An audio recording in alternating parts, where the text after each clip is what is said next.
जय Hind defence lovers. आज की टॉप हेडलाइंस कुछ इस प्रकार है। भारतीय प्रधानमंत्री ने किया भारत की अपनी तरह की पहली लॉयटरिंग म्यूनिशन टेस्ट रेंज का उद्घाटन। सोलर इंडस्ट्रीज ने अनवील किया अपना एडवांस नाग अस्त्र 3 लॉयटरिंग म्यूनिशन। फ्रांस के साथ स्पेन भी खरीदना चाहता है भारत के पिनाका रॉकेट्स। मोरक्को अपनी आर्मी के लिए भारत के आकाश एनजी सिस्टम को एक्वायर करने के ऑप्शंस को कर रहा है एक्सप्लोर। और भारत के पास भी है 1 शॉट 100 किल्स वाला advance high power microwave system.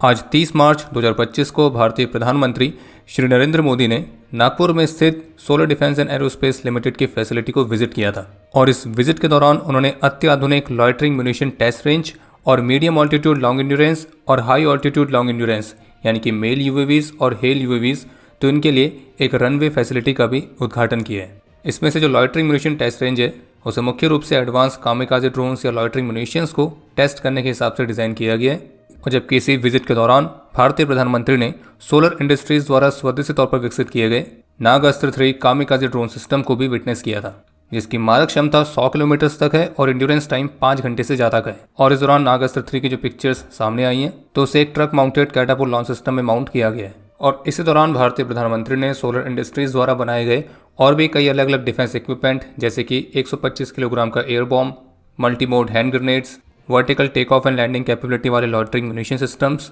Nagastra 1, Nagastra 2 तो इस तरह के अलग अलग सिस्टम्स को विटनेस किया था। और जो नागास्त्र 3 है वो नागास्त्र 1 और नागास्त्र 2 के आधार पर ही बनाया गया है।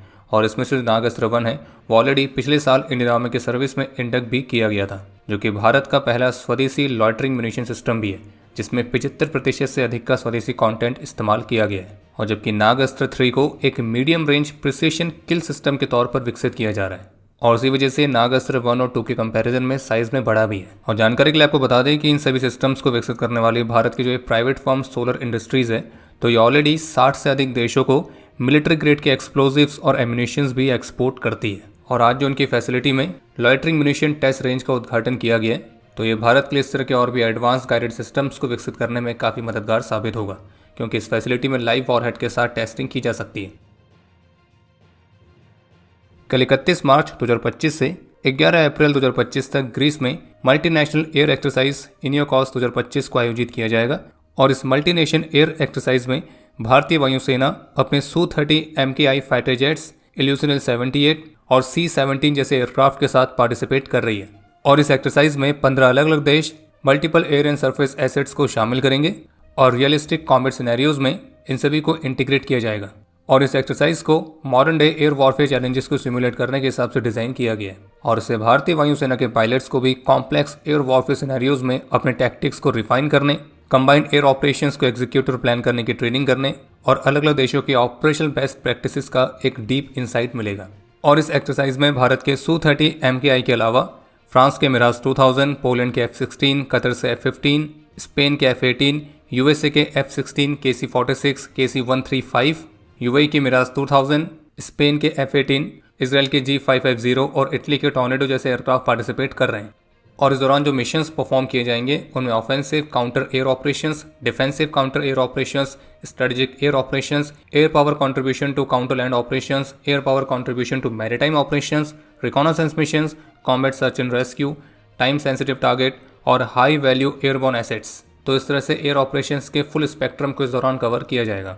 इसके अलावा एक अपडेट यह है कि अभी हाल ही में इंडियन आर्मी की स्पेयर कोर ने स्पेयर थ्रस्ट नाम की एक्सरसाइज को कंडक्ट किया था, जिसमें मल्टी कैलिबर गन्स की फायर पावर को डेमोन्स्ट्रेट करने से लेकर सेंसर्स और शूटर एलिमेंट्स के बीच सीमलेस कोऑर्डिनेशन को भी शोकेस किया गया था। और इस एक्सरसाइज में इंडियन आर्मी के साथ आईटीबीपी के ट्रूप्स भी शामिल हुए थे और जिन्होंने प्रिसिशन के साथ आर्टिलरी फायर को डायरेक्ट करके एक इंटीग्रेटेड ट्रेनिंग के माध्यम से स्पेयर कोर के साथ अपनी इंटरऑपरेबिलिटी और सिनर्जी को बढ़ाया है। और इस एक्सरसाइज की जो तस्वीरें सामने आई हैं तो उनमें आप इंडियन आर्मी को भारत की new space research and technologies द्वारा बनाए गए निम्बस मल्टीपर्पज इलेक्ट्रिक यूएवी और Beluga hybrid multi role long endurance UAV के साथ भी देख सकते हैं।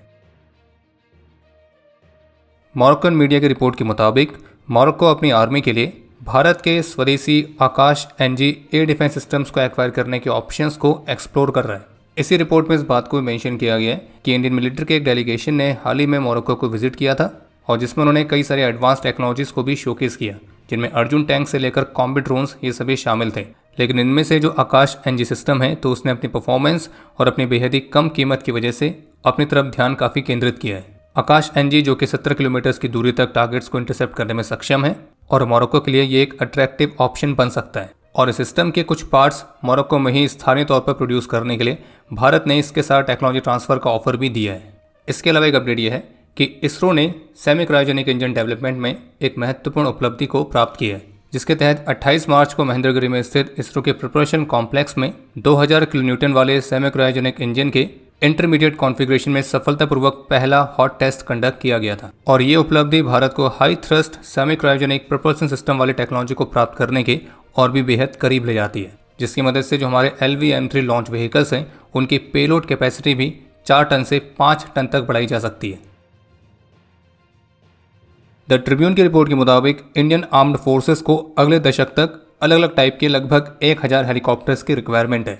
और वहीं इसी बीच यूरेशियन टाइम्स की तरफ से जारी रिपोर्ट के मुताबिक इंडियन आर्म्ड फोर्सेस के जो 330 एडवांस लाइट हेलीकॉप्टर्स की फ्लीट है, जो कि लगभग 5 जनवरी से ग्राउंडेड है, तो अभी भी स्पष्ट नहीं हो पाया है कि ये हेलीकॉप्टर्स दोबारा से कब उड़ान भरेंगे।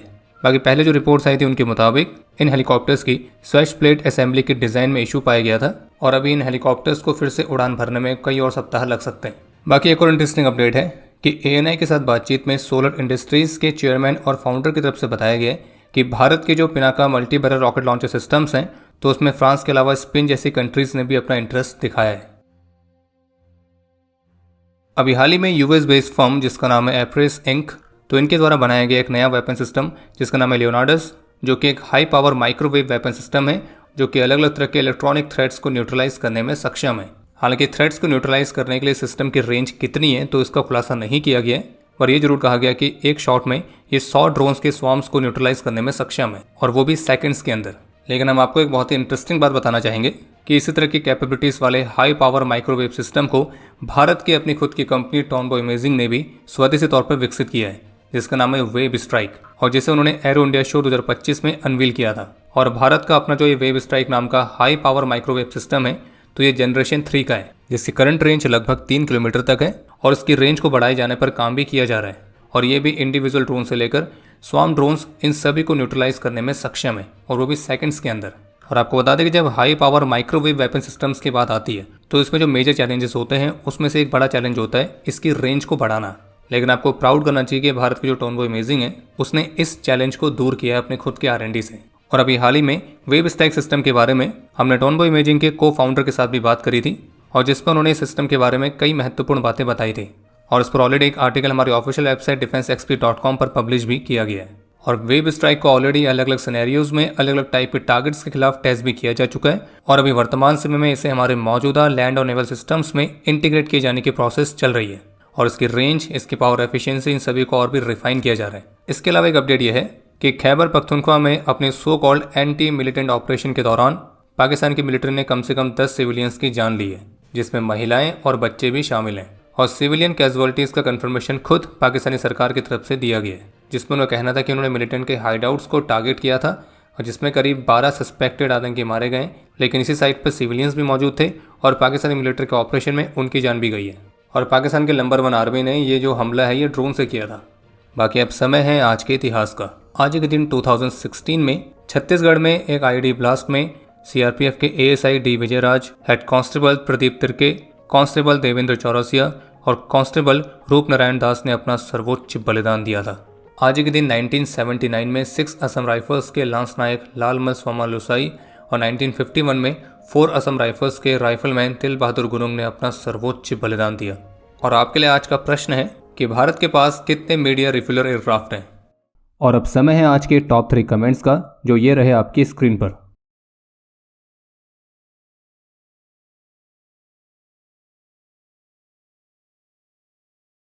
उम्मीद है आपको आज का एपिसोड पसंद आया होगा। पसंद आया तो वीडियो को लाइक करना ना भूलें। आपके कोई भी सुझाव या सवाल हो तो उसके लिए कमेंट सेक्शन ओपन है। और अगर आप डिफेंस रिलेटेड और भी एक्सक्लूसिव कंटेंट में दिलचस्पी रखते हैं तो आज ही प्ले स्टोर से डिफेंस स्क्वाड की सुपर ऐप को डाउनलोड करना ना भूलें। और अगर आप चैनल पर पहली बार आए हैं तो squadron.in पे जाके हमारे नए डिज़ाइंस को भी चेकआउट जरूर करें। बाकी जल्द मिलेंगे नए एपिसोड के साथ। तब तक के लिए जय हिंद, जय भारत।